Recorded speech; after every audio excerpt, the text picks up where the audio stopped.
Almost a week has passed since Iran and the P5+1 group of countries reached a deal to resolve their differences over Tehran's nuclear program. Under the agreement, billions of dollars in Iran's oil revenues will be released by Western governments, while sanctions will be gradually lifted in return for Tehran's limiting of its nuclear program. However, there's still no mechanism to ensure the implementation of the Geneva deal by the two sides. More in this report. Iran's Deputy Foreign Minister Abbas Araghchi has said that the Geneva nuclear deal between Iran and the P5+1 countries will go into effect late December or early January. Araghchi also says that under the deal, nearly $15 billion in Iran's oil revenues will be unfrozen within 6 months.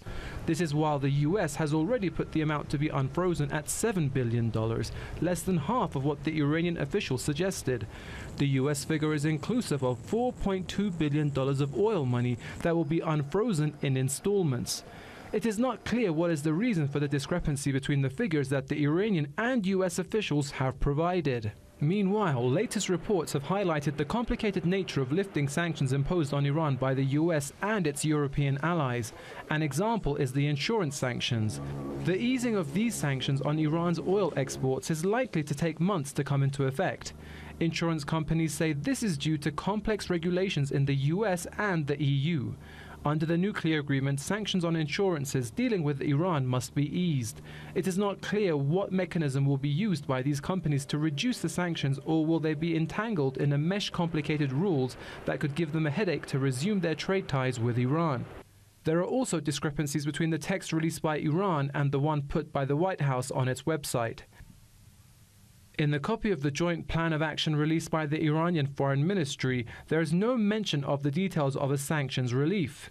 But in the US copy, there are detailed accounts of what the P5+1 will do in exchange for limiting Iran's nuclear energy program. It also uses a harsh language to detail limitations on Iran's nuclear program during the interim deal's 6-month period.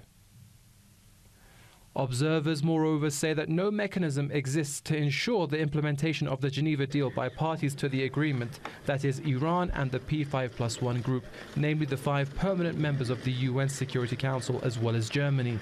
Under the November 24th interim accord, Iran has agreed to limit its nuclear program in exchange for the West to lift its sanctions in stages and release Tehran's frozen assets.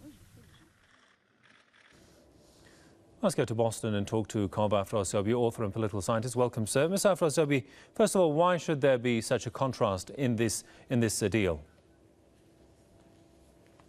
Well, I'm not exactly sure, but it seems to me that there's some areas of ambiguity in the Geneva Accords that needs to be clarified by the meeting of the technical experts in Europe next week. There may be, a rush decision to sign this deal by the parties and there's pressure by both sides, and therefore some areas need to be fine-tuned and prepared for implementation as of late December, early January next year. In general, how much has Iran gained from this deal? Is it 50-50 for both sides, or is it something else? Well, President Rouhani correctly stated that we should not have a narrow perspective on this, and the benefits to Iran go well beyond, the specified issue cited in the accord. It has had a very, positive regional ramification, and we've seen that already in the past week or so, and so on. But, the Geneva Accord calls for it's a limited agreement for a limited duration of time and envisages concessions by both sides. And it's very difficult to compare apples and oranges and put, monetary value for such concessions as, limiting the level of enrichment in Iran and so on. Nevertheless, it is very obvious that it has the elements of win-win for both sides, and Iran is looking for timely easing of sanctions.